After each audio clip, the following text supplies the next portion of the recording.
Good afternoon.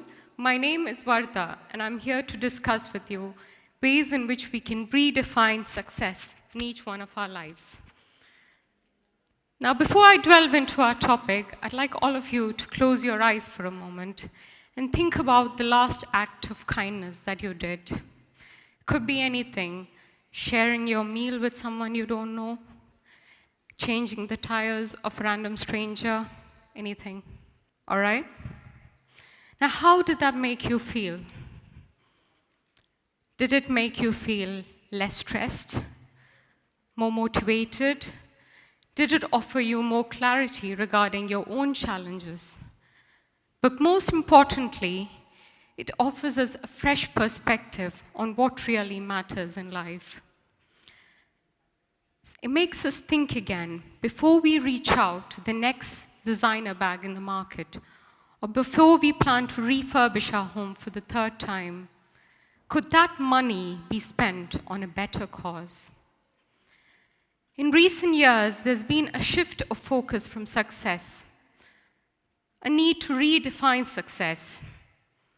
Because when we work hard, create name and wealth, we do it for ourselves.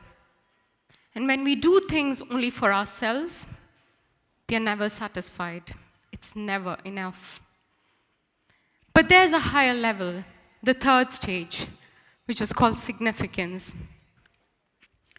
When you shift from, sorry, I missed a slide there.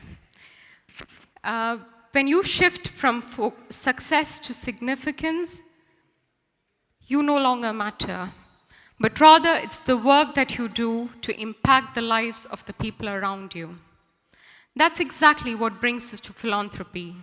Philanthropy is defined as the act of being grateful for all that you have and to pay it forward by contributing mainly your money, but also your time and effort to those around you. Now, when it comes to women in philanthropy, women, whether wealthy or not, surpass men with similar incomes when it comes to charitable giving. In fact, Forbes statistics indicate that women give away twice as much as their wealth than men. I don't think this comes as a surprise to most of us because we women are natural givers. We are more empathetic to people in need, and we can feel their pain and loss at a much deeper level than men. We are also much more likely to contribute to causes that resonate with us. For example, we are also much more likely to contribute to causes that resonate with us. For example, gender inequality, women's reproductive and mental health, maternity leave, girls' education, among many others. But the fact remains that in the list of the top 100 philanthropists of 2018, only 18 of them are women, in spite of the fact that women control 40% of global wealth. Now, this is not because we don't give much money. We just said that we do. We do donate much money, but the thing is, most of our work goes unnoticed. Why? Because we women give out traditionally, which means that when we give money, we give it to people who we know and as grants to organizations that we are familiar with. Now, there's nothing wrong with giving traditionally, but we also need to make sure that we play more active roles in these organizations so that our presence is felt. Many a times, we women shy away from giving money to organizations and committees whose policies we are not comfortable with. Now, rather than disassociating from these associations completely, I would say let's occupy decision-making roles in these associations so that we can help make a difference. The secret to a truly successful life is to share your 3 T's in life: your talent, time, and treasure, to people in need.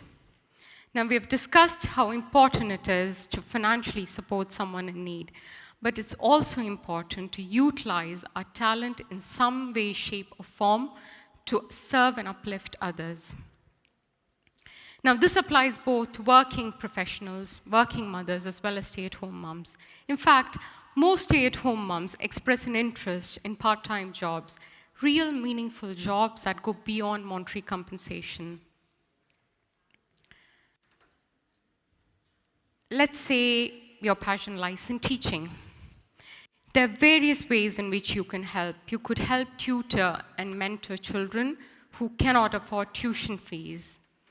You could share your teaching resources in free learning apps like Udemy, Khan Academy, anything that would help uplift someone's condition by empowering them with education.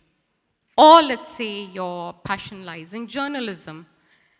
There's come a stage in life where there is a massive need for unbiased and ethical reporting, and your time is now. Say you are a certified medical expert or a doctor. You could persuade your colleagues and the clinic or hospital that you work in to set up free health checkups to low-income workers. You could organize awareness sessions on how to care for their health, what to include in their diet. Or let's say you're passionate in cooking. You could offer free homemade food to people in need. As we always say at Wahab, one of the best ways to connect to people is through warm meals. And if that's not enough, and you identify a pressing need for a cause that you're passionate about, start your own initiative. I remember that night in the car when I was frustrated with the amounts of food being thrown away. You know, when you keep seeing something that disturbs you a long period of time, it gets to a point where you can't take anymore. And I told my husband, couldn't this food be put to better use? Couldn't all this food benefit someone who could benefit from a free meal? Why isn't anyone doing something about it? And my husband said, why don't you do something about it? Now, we all wonder, including myself, what can one person do to make a difference? We must realize that every action starts with one person. And there will be many who resonate with your cause and are waiting for that someone to take the first step. In 2017, during our soft launch during Qatar International Food Festival 2017, we started with one volunteer collecting surplus food from the participating outlets to distribute to beneficiaries. Today, though we have a long way to go, we are a group of around 200 volunteers coming from various backgrounds, religions, and cultures, who have helped us distribute around 100 tons of food to people in need, alhamdulillah. We have also raised awareness sessions in schools and other organizations regarding the importance of reducing food wastage. And we have entered into our third stage, which is converting inedible food that cannot be reused, into compost. Now, I would say that if you have, this is my personal belief that it's not about us, but it's about God working His ways through us. So if you have the passion, the energy, the commitment, and the perseverance to continue, in spite of the many hurdles that will face your way, then be assured that things will fall into place, and you will soon be able to envision your dream into your reality, inshallah. Now, there are many women out there that have lived truly successful lives who help make a difference. And I've compiled a small list of women whose stories I hope will help empower and inspire you to start your own movements. Now, when we think of both successful and significant women, one of the first figures that comes to mind is Mother Teresa. She needs no introduction because her work speaks for itself. But there are other faces to success. Now, we have all heard of donating clothes to people in need, but Nancy Lublin took it a step further by identifying a need in women who were desperately looking for jobs to support their families but could not afford professional attire. In 1997, Nancy Lublin started the Dress for Success movement, in which she empowered women by providing them with professional wear when they attended interviews and beyond.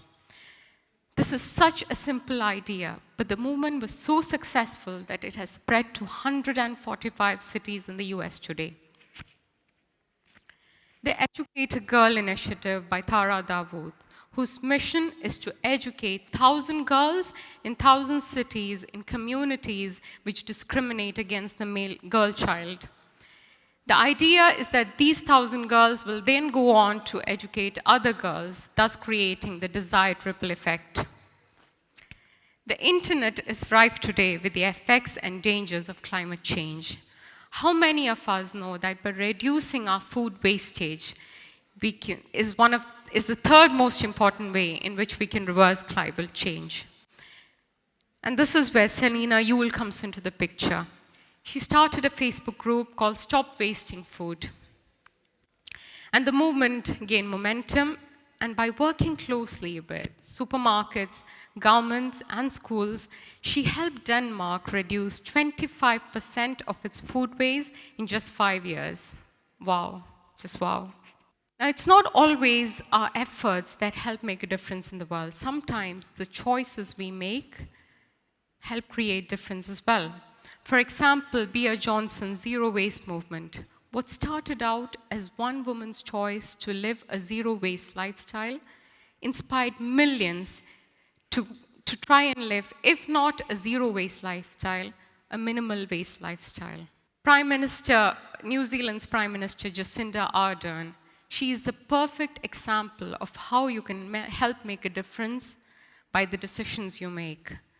She, unlike her male counterparts in the neighboring countries in the West, was able to enforce stricter gun laws for the safety of her citizens after the devastating Christchurch attacks. Now, you can also help make a difference by the way you choose to consume, let's say, conscious consumerism. You can, by buying from companies with strong corporate social responsibility, who are serious about sustainability, who are serious about human rights issues, animal rights issues, you help decide who rules the world and who are the major players. And these major players who are strong on these issues will then help make a difference. Okay, when we redefine success through the lens of service to others, you set yourselves on a more purposeful path. One that is no longer driven by looking good in the eyes of others, but doing good in the world. When you internalize this, you feel happy and satisfied. You no longer care if you're at the top of your ladder, or if your name is glorified. But you will start to enjoy life. You will start to feel greater fulfillment in life. And that by far is the greatest measure of success. Now, I believe that some of us in this room will go on to start their own movements, causes that they're passionate about. And I believe it is the responsibility of the rest of us women to support these women, not just financially, but also by offering them all the support that they need. I'd like to end this talk by leaving you to ponder over this question. What is your legacy? What mark would you like to leave on the world for your children and the next generation to tread on when your time is up? Thank you.